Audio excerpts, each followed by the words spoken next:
Welcome है आपका हमारे ज्ञान विद्यावाहिनी यूट्यूब चैनल पर। आज की हिस्ट्री क्लास में आज हम उसी क्लास को कंटिन्यू करेंगे।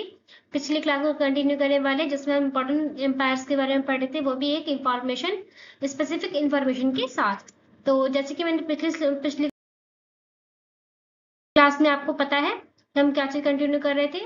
हड़प्पा सभ्यता से लेकर के वर्तमान तक के सभी साम्राज्य और राजवंशों को हम यहाँ पे कवर करने जा रहे हैं। ठीक है, तो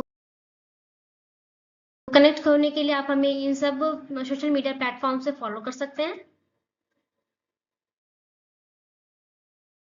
तो जो पिछली क्लास थी वो हमने कहाँ छोड़ी थी। तो जो पिछली क्लास थी वहाँ उसको हमने यहाँ पे कंप्लीट किया था।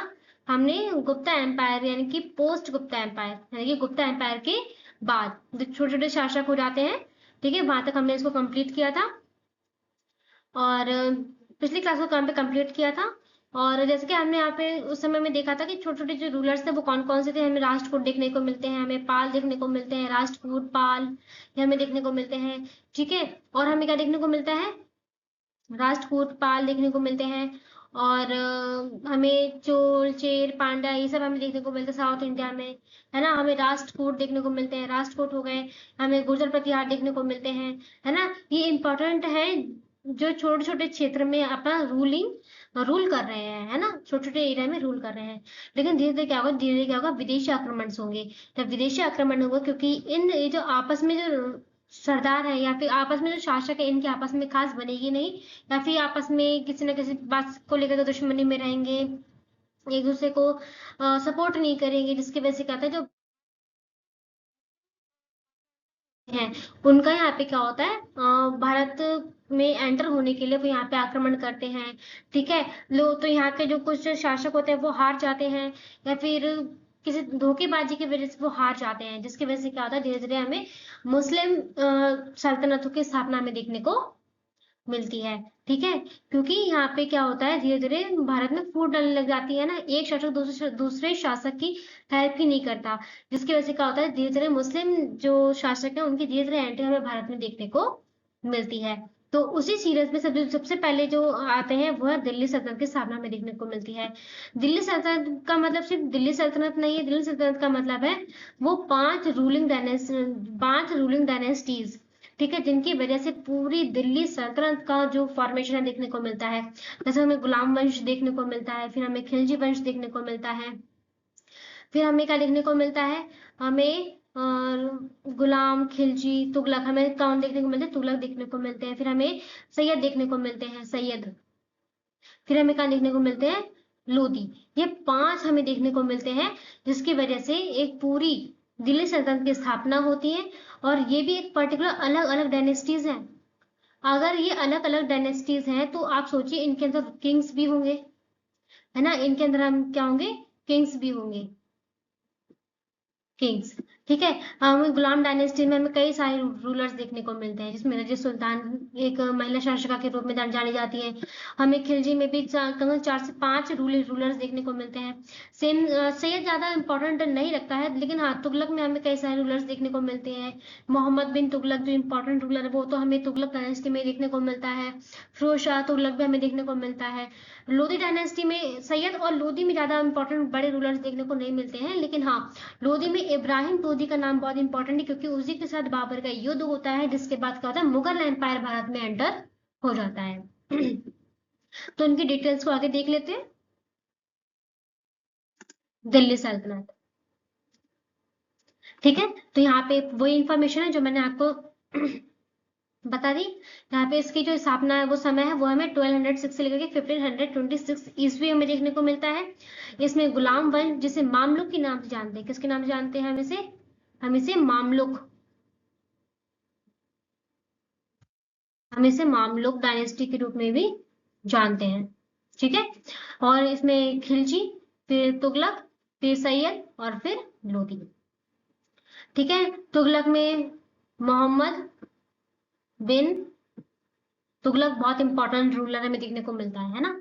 लोधी में हमें इब्राहिम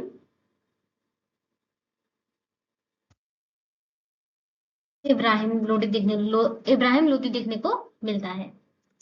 इंग्लिश में भी देख लेते हैं वही।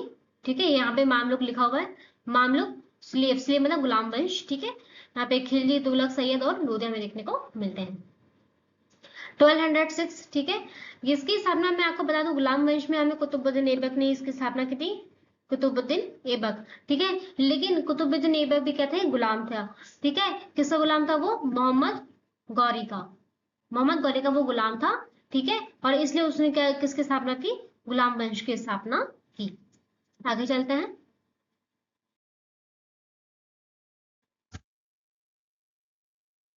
और क्योंकि जो जब जिस समय में ये जो दिल्ली सल्तनत है वो नॉर्थ इंडिया में अच्छे तरीके से रूल कर रही है, उसी समय में क्या था, जो साउथ इंडिया होता है, जो हमारे साउथ इंडिया है, उसमें हमें विजयनगर जैसे समृद्ध साम्राज्य देखने को मिलते हैं, ठीक है। विजयनगर साम्राज्य में उस समय में देखने को मिलते हैं। और इसी के साथ हमें क्या देखने को मिलता है, हमें बहमनी साम्राज्य देखने को मिलता है। बहमनी, बहमनी साम्राज्य भी हमें देखने को मिलता है, कहाँ पे, साउथ इंडिया में देखने को मिलता है। तो इसका समय काल क्या है, 1336 से लेकर के 1646 ईस्वी में हमें देखने को मिलता है। 1336 से लेकर के 1646 तक हमें देखने को मिलता है। इसमें हमें इसके जो राजवंश है उनकी गिनती फिक्स है। जैसे कि हमने देखा था दिल्ली, जो दिल्ली सल्तनत है, जो दिल्ली सल्तनत है उसमें हमने देखा था कि जो 5 डायनेस्टीज देखने को मिलती हैं, 5 डायनेस्टीज देखने को मिलती है, फिक्स है, हम इसको 6 नहीं कर सकते। वैसे इसमें जो राजवंश है वो 4 है, इनको हम 5 नहीं कर सकते। विजयनगर के साम्राज्य के 4 इंपॉर्टेंट राजवंश है, ठीक है। इसमें संगम, सलूप, तुलुप और अराबिदो। इंपॉर्टेंट जो राजा है कृष्णदेव राय, वो हमें तुलुप वंश से देखने को मिलते हैं। तो संगम, सुलुप, तुलुप, सालुप, तुलुप, सालुप, तुलुप, अराबिदो, ठीक है।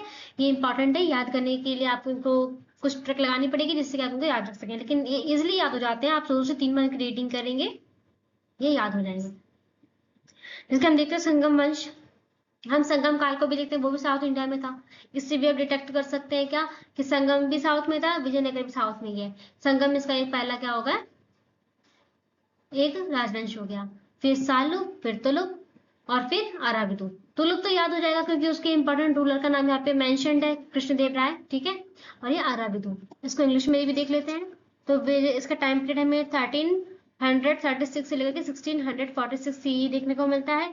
संगम, सुलुप, तुलुप, तुलुप से कृष्णदेव राय है और अराबिदो हमें वंश यहाँ पे देखने को मिलता है।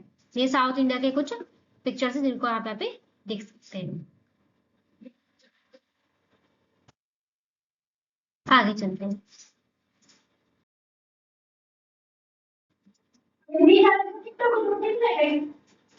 आगे मुगल एम्पायर, तो बहमनी साम्राज्य भी हमें विजयनगर साम्राज्य के साथ में देखने को मिलता है, ठीक है। और यहाँ पे आ गए मुगल एम्पायर। मैंने कहा था कि हमें जो लोधी डायनेस्टी है उसके जो इंपॉर्टेंट रूलर है, कौन, इब्राहिम लोधी, इब्राहिम इब्राहिम लोधी। इन्हीं का जो युद्ध होता है वो किससे होता है, वो होता है बाबर से, ठीक है। और यहाँ पे मैं आपको इंपॉर्टेंट इंफॉर्मेशन दे दूं, यहाँ पे हमें 1526 में 1526 में हमें पानीपत का हमें प्रथम वॉर देखने को मिलता है। यानी कि हमें क्या देखने को मिलता है, पानी पानीपत का हमें फर्स्ट वॉर देखने को मिलता है। पानीपत का फर्स्ट वॉर हमें देखने को मिलता है, कब, 1526 में हमें देखने को मिलता है। तो पानीपत का प्रथम युद्ध आप यहीं से याद कर सकते हैं। 1526 में इब्राहिम लोधी और बाबर के बीच में युद्ध होता है। उसके बाद से दिल्ली सल्तनत खत्म हो जाती है और मुगल एम्पायर की शुरुआत हमें यहाँ पे देखने को मिलती है, ठीक है। तो मुगल साम्राज्य की स्थापना कब हो रही है, 1526 में हो रही है, जब इब्राहिम लोधी का युद्ध हो रहा है। पानीपत का प्रथम युद्ध हमें देखने को मिल रहा है, ठीक है। और यहाँ पे बाबर क्या हो रहा है, बाबर और इब्राहिम लोधी के बीच में युद्ध हुआ है और यहाँ पे बाबर क्या होता है, जीत जाता है।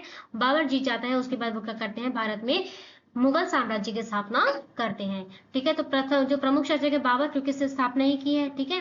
ये फरगना मतलब कि काबुल, ये मतलब कि नॉर्थ इंडिया में भी वेस्ट साइड से क्या होता है, ये आ रहे होते हैं, ठीक है। फिर यहाँ पे इसके इंपॉर्टेंट रूलर अकबर, ठीक है। ये अकबर के टाइम पे क्या होता है, पानीपत का सेकंड वॉर हमें देखने को मिलता है, ठीक है। अकबर के बाद शाहजहां, फिर औरंगजेब, हमें इंपॉर्टेंट रूलर्स देखने को मिलते हैं।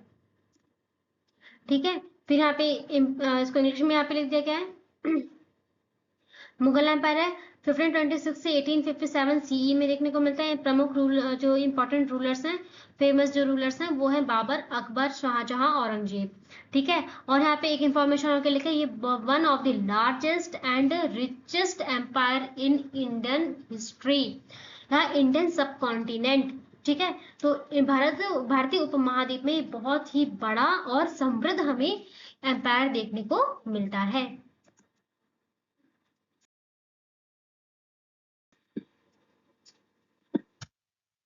आगे है, क्योंकि अब मौर्य एम्पायर भी क्या होगा, कभी ना कभी खत्म होगा, धीरे धीरे उसका डिक्लाइन शुरू हो जाता है। जब उसका डिक्लाइन शुरू हो जाता है, अच्छा, हम दिल्ली सल्तनत भी कितनी बड़ी डायनेस्टी थी, तो वो भी कभी टूटी होगी या फिर मतलब वो बिखरी होगी, लेकिन वो बिखरती क्या है, वो उसमें विजयनगर साम्राज्य ऑलरेडी साउथ में था।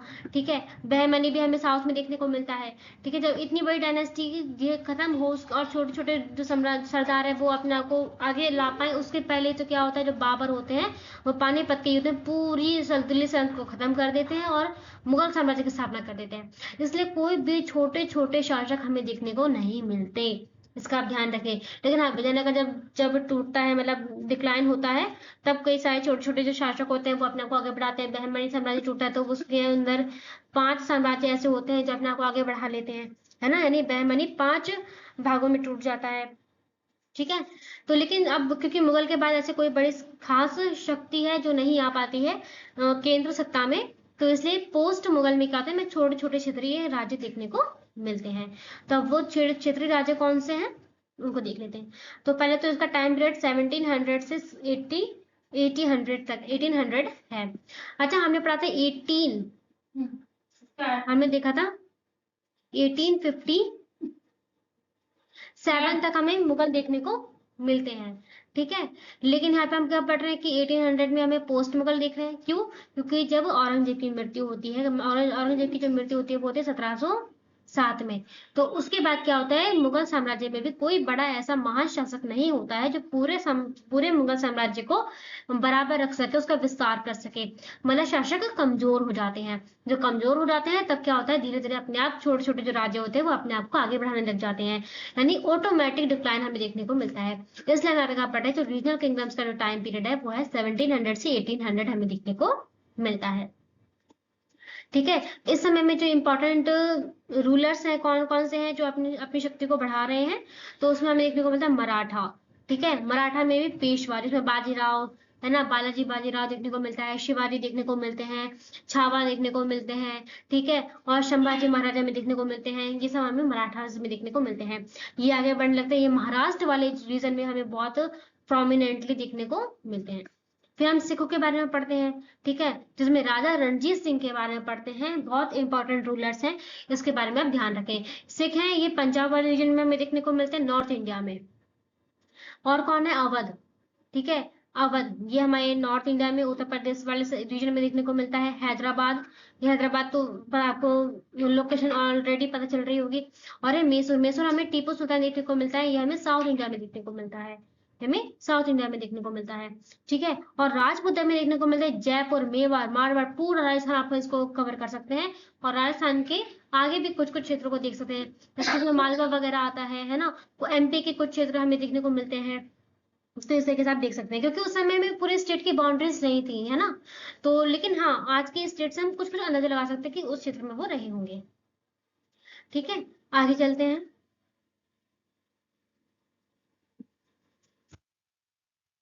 तो मुगलों के बाद क्षेत्रीय राज्य कौन से, इनका टाइम पीरियड है 1700 से 1800, यानी 1700 से 1800 के बीच में। ठीक है। मुख्य राजवंश कौन है यहाँ पे, मराठा जो पेशवा, सिखों में रणजीत सिंह, अवध हैदराबाद मैसूर में टीपू सुल्तान, टीपू सुल्तान से पहले उनके हैदर अली भी हैं, है ना, टीपू सुल्तान हैदर अली। ठीक है। और उसके बाद हमें राजपूत राज्य देखने को मिलते हैं जयपुर, मेवाड़ और मारवाड़ में, है ना, देखने को मिलते हैं। ये कुछ उस समय में आप पिक्चर्स देख सकते हैं।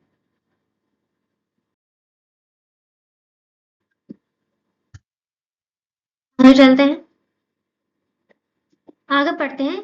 आप क्या होता है, ब्रिटिश शासन आ जाता है, धीरे धीरे क्या होता है, ब्रिटिश शासन अपने आप को आगे करने लग जाता है। अब जब ब्रिटिश ईस्ट इंडिया कंपनी आती है, वो पूरे भारत में क्या करती है, धीरे धीरे सबको धीरे धीरे हटाते हुए, जैसे कि हमने देखा अभी मराठा मराठा सिख, है ना, ये धीरे धीरे क्या है, आगे आने लग गए हैं। मुगल साम्राज्य खत्म हो गया है, मराठा आने लग गए हैं, सिख आने लग गए हैं, है ना, नीचे हम टीपू सुल्तान, साउथ इंडिया में टीपू सुल्तान को देखने लग गए हैं। अब क्या है, छोटे छोटे हैं, ऊपर रणजीत सिंह है, यहाँ पे मराठास है, फिर यहाँ पे हमें टीपू सुल्तान ये सब देखने को मिलते हैं। ठीक है, यहाँ पे और कोई छोटी छोटी छोटी शक्तियां हैं, है ना, यहाँ पे हमें नवाब का शासन देखने को मिलता है, यहाँ पे अवध की सत्ता हमें देखने को मिलती है। अभी केंद्र में कौन है, अभी भी केंद्र में मुगल बैठे हुए हैं, ये आप ध्यान रखें, अभी भी केंद्र में कौन है, मुगल बैठे हुए हैं। तो मुगल हो गए, यहाँ पे रणजीत सिंह हो गए, यहाँ पे मराठा हो गए, यहाँ पे हमें कौन हो गए, टीपू सुल्तान हो गए, और यहाँ पे कौन है, यहाँ पे अवध, यहाँ पे बंगाल में नवाब बैठे हुए हैं। ठीक है, यहाँ पे सिराजुद्दौला जिनको हम देखते हैं, मीर कासिम, मीर जाफर के बारे में हम जानते हैं, यहाँ पे प्लासी का वॉर होता है। ठीक है, यहाँ पे अवध, यहाँ पे अवध के बारे में हम देखते हैं। ठीक है, तो इस तरह से छोटे छोटे राज्य हो गए हैं। अब क्या होगा, धीरे धीरे यहाँ पे जो ब्रिटिश ईस्ट इंडिया कंपनी धीरे धीरे सबसे बैटल करती जाएगी, सबको हराएगी, और पूरे लगभग मैं कहीं लगभग इंडिया पे क्या कर लेगी, कब्जा करती जाए चली जाएगी, और ये क्या हो जाएगा, ब्रिटिश साम्राज्य के रूप में कन्वर्ट हो जाएगा पूरा इंडिया। ठीक है, तो यहाँ पे ब्रिटिश शासन, कंपनी का शासन कब चलता है, 1757 में, प्लासी का वॉर होगा। 1757 में क्या होता है, प्लासी का वॉर हमें देखने को मिलता है, जो बहुत ज्यादा इंपॉर्टेंट हमें देखने को मिलता है, प्लासी का वॉर। ठीक है, और इस बीच में नहीं होता, 1857 के अंदर ही होता है। ठीक है, और 1764 में हमें बक्सर का युद्ध देखने को मिलता है, बक्सर का वॉर हमें देखने को मिलता है। ठीक है, 1858 में क्या होता है, मुगल साम्राज्य का अंत हो जाता है, मुगल क्या होता है, मुगल साम्राज्य का अंत हो जाता है, तो हमें देखने को मिलता है। ठीक है, तो 1757 में क्या होता है, प्लासी वॉर हो रहा है। ठीक है, और 1764 में क्या होगा, बक्सर का युद्ध होगा। जैसे ही दो युद्ध होते हैं ना, उसके बाद कहते हैं ब्रिटिश ईस्ट इंडिया कंपनी के तो ऐसा रहता है, पंख लग जाते हैं, वो धीरे धीरे जितना स्टार्ट कर देती हैं, उनकी जो इंटरेस्ट है वो धीरे धीरे पॉलिटिक्स में भी जमने लग जाता है। ठीक है, जो भारत की पूरी सत्ता को क्या करने, अपने हाथों में लेने लग जाती है। ठीक है, 1858 में क्या होता है, पूरा जो मुगल एम्पायर होता है उसका क्या हो जाता है, अंत हो जाता है। ठीक है, अब ब्रिटिश साम्राज्य के और फिर 1858 में, क्योंकि 1857 में हमें रिवॉल्ट देखने को मिलता है ना, जैसे झांसी की रानी, जिसमें बहुत ज्यादा हमें महान शासक देखने को, महान युद्ध में लड़ने वाली जो युद्ध है, वीरांगना हमें देखने को मिलती है ना, तो वो देखने को मिलती है। तो 1857 के बाद 1858 में क्या होता है, धीरे धीरे जो पूरा शासन है वो ब्रिटिश क्राउन के अंदर चला जाता है। ब्रिटिश क्राउन मतलब ब्रिटिश साम्राज्य के अधीन, यानी कि लंदन के जो इंग्लैंड है वहां पर।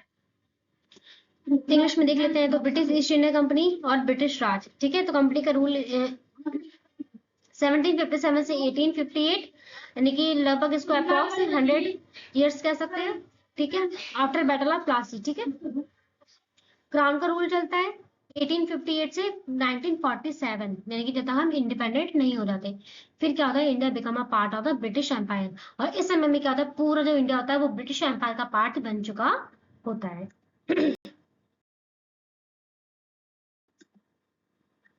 आगे क्विज टाइम।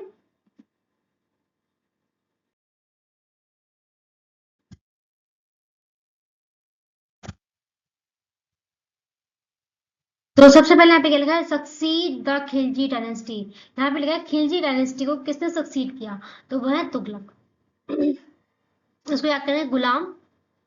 ठीक है, उसके बाद कौन आते हैं, खिलजी, उसके बाद आते हैं तुगलक, फिर उसके बाद आते हैं सैयद, उसके बाद आते हैं लोधी। इसको आप जी के TSL से याद करें, TCL ऐसे बोलो, TCL होता है ना, TCL, इस हिसाब से कर सकते हैं, जी के TCL, बस आप सी की जगह पे एस को कर देना।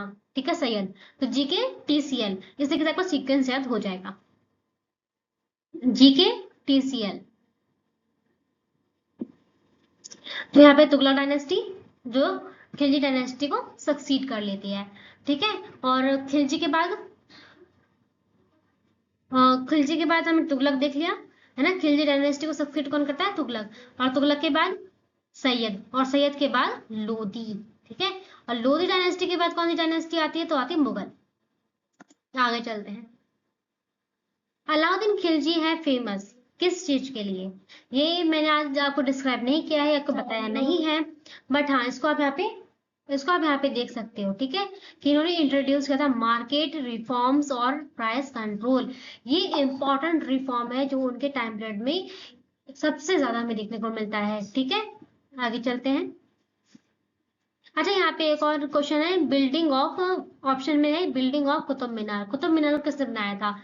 तो कुतुबुद्दीन ऐबक, है ना, जिन्होंने गुलाम वंश की नींव रखी थी, उन्होंने कुतुब मीनार की भी नींव रखी थी, है ना। और मुगल एम्पायर को स्टैब्लिश किसने किया था? बाबर ने, ठीक है। और तिमूर को किसने हराया था?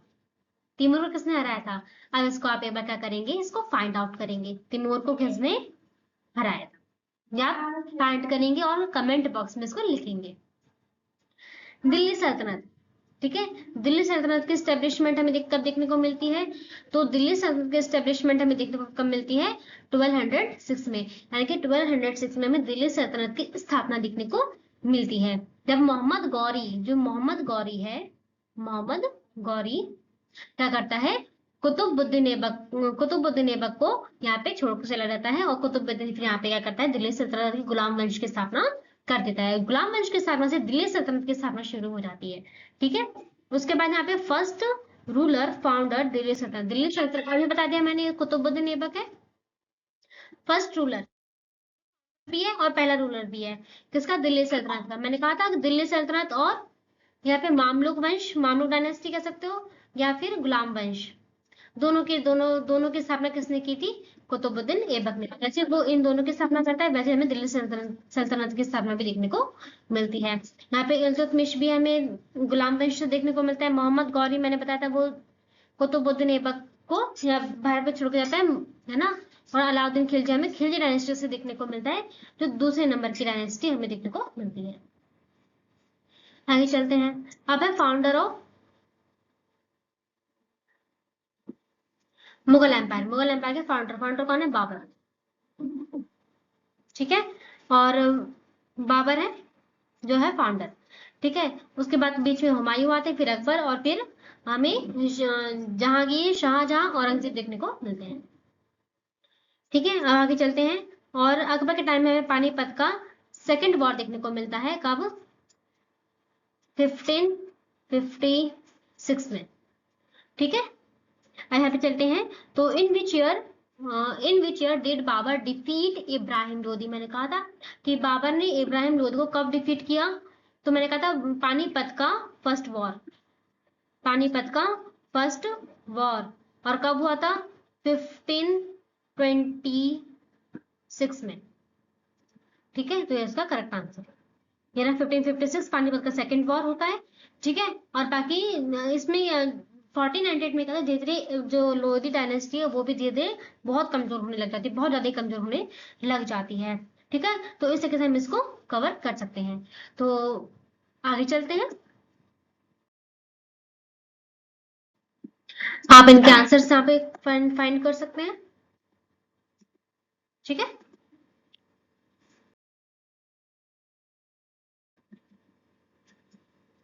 और उसके बाद हमें क्या देखने को मिलता है? भारत गणराज्य बन जाता है, कब? 1947 में, ठीक है। और वर्तमान स्थिति क्या है हमारी? लोकतांत्रिक गणराज्य की है, ठीक है। तो 1947 में क्या होता है, जो इंडिया होता है वो रिपब्लिक हो जाता है ब्रिटिश रूल से। किससे? ब्रिटिश रूल से, ठीक है। और करंट स्टेटस क्या है कि हम फेडरल पार्लियामेंट्री डेमोक्रेटिक सिस्टम है, फेडरल तो हम नहीं कहेंगे, हाँ यूनियन, ठीक है, क्या कहेंगे? यूनियन, ठीक है। तो भारत माता की जय हो जाती है। यहाँ पे हमें कई सारे इंपॉर्टेंट संत देखने को मिलते हैं जिन्होंने क्या किया, पूरी आजादी के लिए योगदान दिया। हमें भीमराव अम्बेडकर देखने को मिलते हैं, भगत सिंह, सुभाष चंद्र बोस, और यहाँ पे कई सारे हमें देखने को मिलते हैं, ठीक है। तो हमारा चैप्टर होता है close, and thank you for watching. और आपके पूरे अटेंशन के लिए बहुत बहुत धन्यवाद। और कोई भी डाउट हो तो आप हमें कमेंट बॉक्स में लिखकर बता सकते हैं, ठीक है। और कोशिश की जाएगी आपको पूरा आंसर दे जाए, ठीक है। और कमेंट बॉक्स में आप हमें फीडबैक भी यहाँ पे दे सकते हैं। Thank you for watching.